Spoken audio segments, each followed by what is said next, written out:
எல்லாருக்கும் வணக்கம். உங்களுக்காக சொல்லிட்டு இருக்க என்னுடைய பெயர் இந்து. எல்லாரும் நல்ல உடல் நலத்துடனும் மனமகிழ்ச்சியுடனும் இருக்கணும். வாங்க நாம இன்னைக்கு சிந்தனை பெட்டகத்துல கொலை அறுவடை கதையினுடைய 4வது பாகத்தை பார்க்கலாம். நைட்டு ஒரு 10:45 இருக்கும். டீ 2 வாங்கிட்டு வந்து அங்க நின்றுட்டு இருக்கக்கூடிய எஸ்ஐ வேலு கிட்ட வந்து நிக்கிறாரு லோகு. சார், இந்தாங்க இந்த டீயை குடிச்சிட்டு அந்த ஃபைல் எல்லாம் புரட்டி பாருங்க. தன்னோட டேபிள்ல எல்லா ஃபைலையும் புரட்டி போட்டு பக்கத்துல வேற எக்ஸ்ட்ரா ஒரு டேபிள் போட்டு அதுல ஒரு 4-5 ஃபைல புரட்டி போட்டுட்டு இருக்கக்கூடிய வேலு அந்த ஃபைல் எல்லாம் உத்து பார்த்துக்கிட்டு இருக்கிறாரு. டீ வாங்கிட்டு வந்திருக்கக்கூடிய லோகு மறுபடியும், சார் சொல்லுங்க லோகு, டீயே குடிங்க சார், எனக்கு டீ குடிக்கிற மூடு இல்லை. இப்பதானே சார் கேட்டீங்க, அதனால தான் போய் வாங்கிட்டு வந்தேன். டீ கடைக்காரன் நமக்காக தான் சார் டீயே போட்டு வச்சிருக்காங்க, குடிக்கிறேன் இருங்க. எத்தனை வாட்டி நீங்க புரட்டி புரட்டி பார்த்தாலே என்ன சார் தெரிய போகுது? ஏற்கனவே இன்ஸ்பெக்டர் கொடுத்த டைமிங்கில் ஒரு நாள் முழுசாக முடிஞ்சு போச்சு. நீங்களும் இந்த ஒரு நாள் முழுக்க பழைய டாக்குமெண்ட்லாம் எடுத்து பார்த்துட்டு இருக்கிறீங்க. இல்லை என்ன சார் நம்ம பண்ண போகிறோம்? இல்லை லோகு, எதனால பெருமாளை கொன்னாங்க, எதனால துரைசாமியை கொன்னாங்கிற கேஸில் எனக்கு தெரிஞ்சு ரெண்டுக்கும் தொடர்பு இருக்கிற மாதிரி தோணுது. பக்கத்தில் இருக்கக்கூடிய சேரில் உட்காந்துக்கிட்டு டீ எடுக்கிறாரு. லோகுவை உட்கார சொல்ல அவர் அங்கே இருக்கக்கூடிய ஒரு சின்ன ஸ்டூல் எடுத்து போட்டு உட்கார்றாரு. ஏன் லோகு, சொல்லுங்க சார், இந்த ஸ்டேஷன்ல ஏதாவது ஒரு பெரிய கேஸு, பெரிய ஏதாவது வழக்கு வந்திருக்குதா? சார், நாம் 2 பேரும் இன்னைக்கு எதுக்காக இந்த ஸ்டேஷன்ல இருக்கிறோம்? ஆளே இல்லை. லாக்அப்ல ஒரு திருடன், ஒரு குற்றவாளி கூட கிடையாது. இருந்தாலும் இந்த பில்டிங்க்கு ஏன் நம்ம காவல் இருக்கிறோம்? அப்படிதான் சார் இது நாள் வரைக்கும் ஸ்டேஷனும் இருந்துச்சு. இல்லை லோகோ, நீங்க இந்த பெருமாளனை ஜாயின் பண்ணி கொஞ்சம் வருஷத்துல ஜாயின் பண்ண வரல? ஆமா சார், பெருமாளான இங்கே ஹெட் கான்ஸ்டபிளாக ஜாயின் பண்ணி கொஞ்ச நாளே நான் ஜாயின் பண்ணேன். அதுக்கப்புறமா தான் துரைசாமி எஸ்ஐயா ஜாயின் பண்ணாரு. அப்போது துரைசாமி, பெருமாள் இவங்களோட நடவடிக்கைகள்லாம் உங்களுக்கு தெரியும், ஆல்ரெடி என்கிட்ட சொல்லிட்டீங்க. 2 பேரும் சேர்ந்து ஏதாவது கேஸை ஹேண்டில் பண்ணி அது ஏதாவது பெரிய பிரச்சனையாகி, இல்லை ஒரு சென்சிட்டிவான கேஸு, ஏதாவது பொண்ணுங்களோட கேஸு, அந்த மாதிரி ஞாபகம் இருக்கா? டீ 2 வாட்டி குடித்தவர் மறுபடியும் அதே கேள்வியை திரும்பி கேட்டேன் சப் இன்ஸ்பெக்டரை பார்த்து. சார், இத்தனை நாள் அவங்க 2 பேரும் சேர்ந்து பார்த்த கேஸு, தனித்தனியாக பார்த்த கேஸுன்னு பார்த்தா எக்கச்சக்கமான கேஸ் இருக்குது சார். அதில் சென்சிட்டிவான கேஸ்னால் அதுவும் நிறையா இருக்குது சார். இல்லை பெருமாள், நம்ம ஸ்டேஷனில் அதிகமான கேஸ் வராதுன்னு நீங்கள் சொன்னீங்க. ஆனால் எப்படி அவங்க அவ்வளோ கேஸை பார்த்துருக்க முடியும்? சார், அதுவா, பக்கத்து ஸ்டேஷனில் ஏதாவது ஒரு கிரிட்டிக்கலான சூழ்நிலை வரும்பொழுது நம்ம ஸ்டேஷனில் தள்ளி விடுவாங்க சார். அப்புறம் அவங்க இவங்கன்னு புரட்டி போட்டு 2 ஸ்டேஷனும் சேர்ந்து கண்டுபிடிப்பாங்க. அப்படி நிறையா திருட்டு கேஸு, கொலை கேஸு, இந்த மாதிரி நிறையா கேஸு போயிருக்குது சார். நிறையானா உங்களால் ஒரு கவுண்டில் சொல்ல முடியுமா? ஒரு 10-12 இருக்கும் சார். அவர் சொன்ன உடனே மேலையும் கீழையும் பார்த்துட்டு, 10-12ங்கிறது உங்களுக்கு நிறையாவா? சார், நம்ம ஸ்டேஷனை பொறுத்த வரைக்கும் அது நிறையாதான் சார். லோகோ, நீங்கள் கொஞ்சம் யோசிச்சு மூளை கசக்குனீங்கன்னா நமக்கு ஏதாவது பதில் கிடைக்கும்னு நினைக்கிறேன். சார், இது நாள் வரைக்கும் நம்ம ஸ்டேஷனில் என்னென்ன கேஸ் வந்துச்சு போச்சு எல்லாத்தோட டாக்குமெண்ட்டும் இங்கே இருக்குது சார். இன்க்ளூடிங் பெருமாளோட இதுவுமே துரைசாமியோட கேஸுமே இதில் இருக்கிறது மட்டும்தான் சார் அவங்க ஹேண்டில் பண்ணியிருப்பாங்க. அதே மீறி வேணும்னா பக்கத்து ஸ்டேஷனில் போய் நாளைக்கு தான் சார் கேட்கணும். சரி, இப்போது நாளைக்கு நம்ம பக்கத்து ஸ்டேஷன் போயிட்டு வந்துடலாமா? சார், நைட்டு முச்சோட டியூட்டி பார்த்து என்னாலலாம் போக முடியாது சார். ஐயோ, சாயந்தரமாக தான் சொல்கிறேன். சாயந்தரமாக வேணா போகலாம் சார். இன்ஸ்பெக்டர்கிட்ட சொல்லிட்டு நாம் வேணா போயிட்டு வரலாம் சார். எனக்கு தெரிஞ்சு 2 வழிகளுக்கான வாய்ப்புகள் இருக்குது. என்ன சார், என்ன நினைக்கிறீங்க? இந்த கேஸு தனித்தனியாக 2 பேர்த்துக்கும் நடந்துச்சு அப்படின்னா அப்போது ஒருவேளை பழி வாங்குற எண்ணம் தனித்தனியாக இருந்திருக்கலாம். துரைசாமி இது மேபி ஆக்சிடெண்ட்டாக கூட இருந்திருக்கலாம், இல்லை அவர் பழி வாங்கினதுக்கு வேறு காரணமாக இருக்கலாம். பெருமாளனுக்கும் அதே மாதிரி இருக்கலாம்.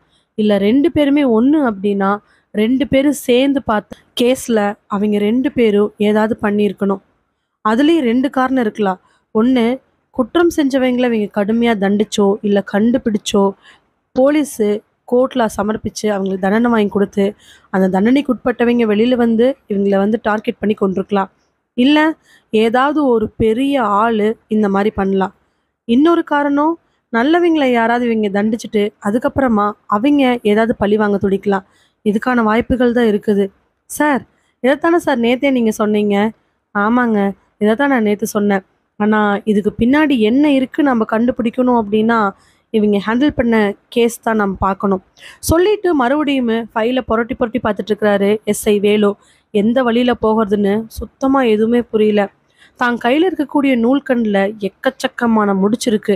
முடிச்சில் ஒரு இடத்த பிடிச்சிட்டா ஒரே உருவல்ல அத்தனை முடிச்சு அப்படியே களைஞ்சு அந்த முடிச்சுக்கள் எல்லாமே தூள் தூளாக போயிடும். ஆனால் எந்த இடத்த தொடருதுன்னு தான் அவருக்கு தெரியல.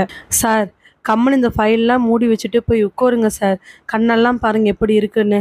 இல்லை லோகு, இந்த கேஸில் ஏதாவது ஒரு விஷயம் நமக்கு கிடைக்கணும். அப்படி கிடைச்சாதான் அதை பிடிச்சி நம்ம போக முடியும்.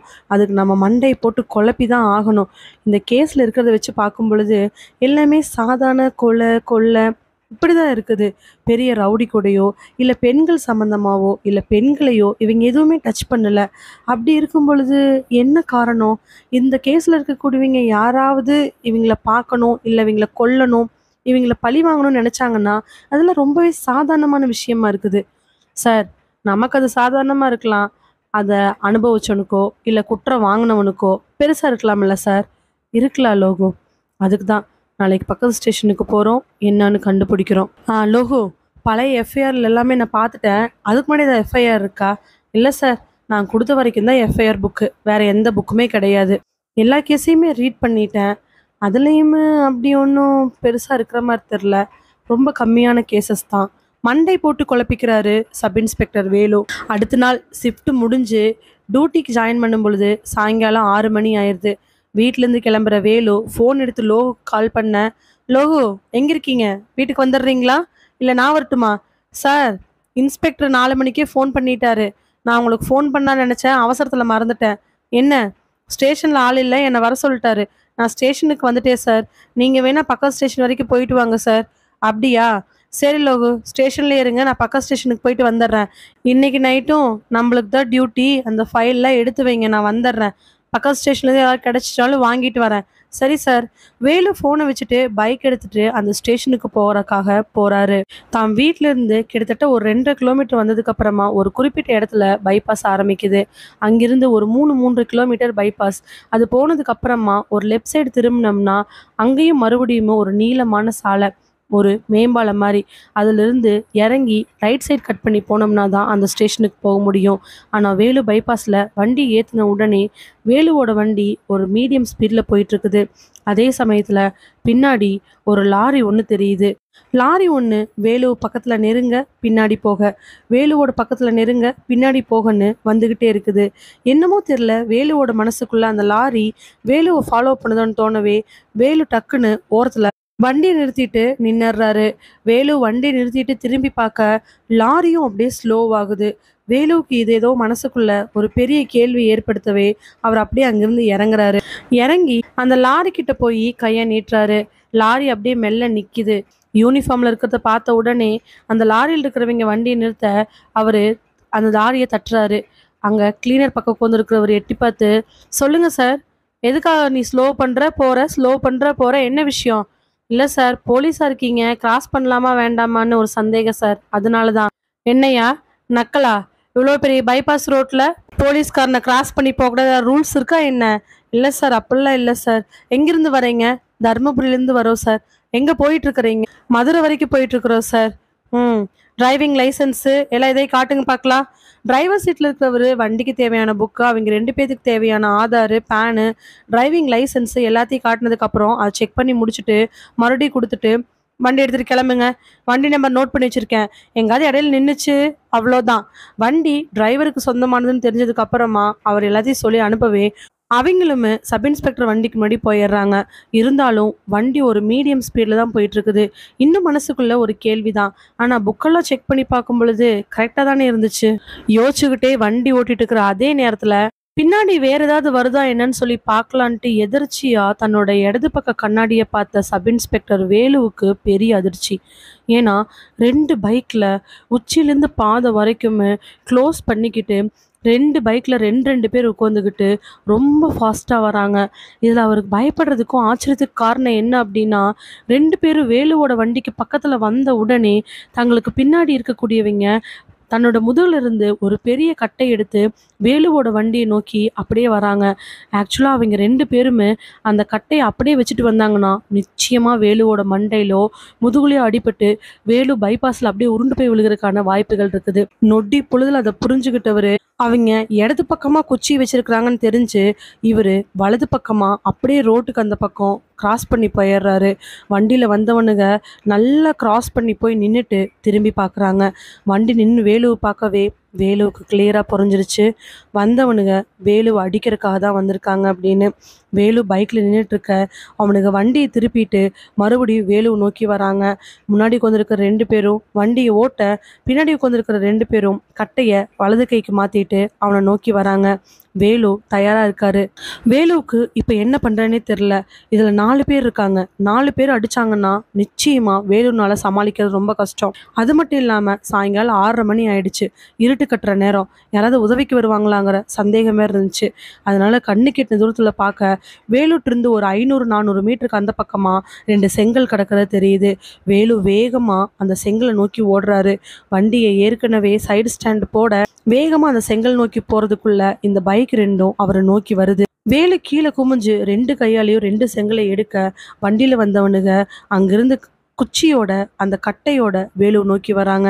வண்டி பக்கத்துல வர வர வேலு தான் கையில இருக்கக்கூடிய அந்த ஒரு செங்கலை எடுத்து ஒருத்த மேலேயும் இன்னொரு செங்கலை எடுத்து இன்னொருத்த மேலே எறிகிறாங்க. கரெக்டா வேலுவோட குறி வண்டி ஓட்டுற 2 பேர்த்தினுடைய தோல் மேலேயும் பட அவனுக்கு ஒரு நிமிஷம் சரிஞ்சு வண்டி அப்படியே சரசரன்னு பைபாஸ்ல கொஞ்சம் தூரம் இழுத்துட்டு போய் கீழே விழுந்துடுறாங்க. வண்டி ஒரு பக்கம் இருக்க 4 பேர் வேற வேற பக்கம் கீழே விழுக வேலு வேகமா ஒருத்தனையாவது பிடிச்சிடலான்னு சொல்லிட்டு அவங்கள நோக்கி ஓடுறாரு. வேலு வரதை பார்த்துட்டு ஒருத்தன் வேலுவை நோக்கி ஒடியார மீதி 3 பேரும் அவனை பிடிச்சு இழுக்கிறாங்க. அதுக்குள்ள 2 பேர் வண்டி இழுக்க பின்னாடி ஏற சொல்லி ஒருத்தனை கம்பல் பண்ண பின்னாடி 2 பேர் ஏறிட்டு வண்டி அங்கேருந்து எடுக்கிறாங்க. ஒருத்தனோட வண்டி கிளம்பி போக இன்னொருத்தனுடைய வண்டி ஸ்டார்ட் ஆகாம அப்படியே நிற்கிது. அந்த பின்னாடி கொண்டிருக்கிறவன் போடா போடாங்கிற மாதிரி ஆக்ஷன் மட்டும் காட்ட முன்னாடி இருக்கிறவன் திரும்பி பார்த்து வண்டி ஆன் பண்ணுறான். வேலு வேகமாக அவங்களை நோக்கி போக வேலு 2 எட்டு வச்சு அவங்கள பிடிச்சிடலாங்கிற நேரத்தில் வண்டி ஸ்டார்ட் ஆகவே பின்னாடி இருக்கிறவன் வேலுவை ஒரே தள்ள வேலு பைபாஸில் கீழே போய் விழுந்து 2 உருண்டு எந்திரிக்கிறான். எந்திரிச்ச நிமிஷம் வண்டியை பின்னாடி பார்க்க பின்னாடி 2 வண்டியிலையுமே நம்பர் பிளேட் க்ளோஸ் பண்ணியிருக்குது. கண்டே பிடிக்க முடியாது. ஆள் அடையாளம் எதுவுமே தெரியாது. மண்ணில் உருண்டுட்டு போய் எந்திரிச்ச வேலு தான் சட்டையில் இருக்கக்கூடிய எல்லா அழுக்குகளையும் தொடச்சிக்கிட்டு 2 நிமிஷம் அங்கேயே நின்று மூச்சு வாங்குறாரு. சுற்றியும் முற்றியும் பார்க்க அங்கே ஒரு சிசிடிவி தெரியவே இதனுடைய இதை எடுக்கணும்னு நினச்சிக்கிட்டு வேகமாக போய் தான் பைக்கில் சைட் லாக் எடுத்து விட்டுட்டு வண்டி எடுத்துக்கிட்டு அந்த ஸ்டேஷனுக்கு போகாமல் தான் ஸ்டேஷனுக்கு போகிறாரு. வண்டிலேருந்து இறங்கின வேலுவை பார்த்து லோகு, சார் என்ன சார் இப்படி வந்திருக்கீங்க, எங்க சார் புரண்டு வந்தீங்க? லோகு கேட்டுட்டு இருக்கவே வேலு ஸ்டேஷனுக்குள்ள வந்து தான் இடத்துல உட்காந்து தண்ணி பாட்டில இருந்து தண்ணி எடுத்து குடிச்சிட்டு மூஞ்சி ஒரு தொடச்சிட்டு மூச்சு வாங்குறாரு. என்ன சார், ஏன் சார் இப்படி வந்தீங்க, என்ன சார் ஏதாவது பிரச்சனையா சார்? லோகு கேட்டதுக்கு அப்புறமா நடந்த எல்லா விஷயத்தையுமே ஒன்று விடாம சொல்றாரு. லோகு கேட்டுட்டு, என்ன சார் இது? சார் நிச்சயமா பெருமாளை கொண்டவங்களா தான் சார் இருக்கணும்.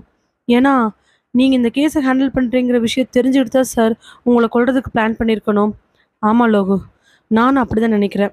இதில் எனக்கு ஒரே ஒரு சந்தோஷம் என்ன தெரியுமா, அவனுங்க என்னை கொல்ல வந்தது மட்டும் கிடையாது, எனக்கு இந்த கேஸில் ஒரு க்ளூ கிடச்சிருக்குது. ஆமாம் சார், அவனுங்க உங்களை கொல்ல தான் சார் வந்திருக்கணும். காரணம் பெருமாளோட கேஸாக தான் சார் இருக்கணும். கண்டிப்பாக பெருமாள் கேஸ் மட்டும் இல்லை, துரைசாமியோட கேஸ்லேயுமே தொடர்பு இருக்கிற மாதிரி தெரியுது. சித்த நேரம் யோசிச்சுட்டு வேலு, ஆ லோகு சொல்லுங்கள் சார், அந்த எஃப்ஐஆரில் ஒரு 1.5 வருஷத்துக்கு முன்னாடி இருந்த எஃப்ஐஆர் நோட் இருந்துச்சுல்ல?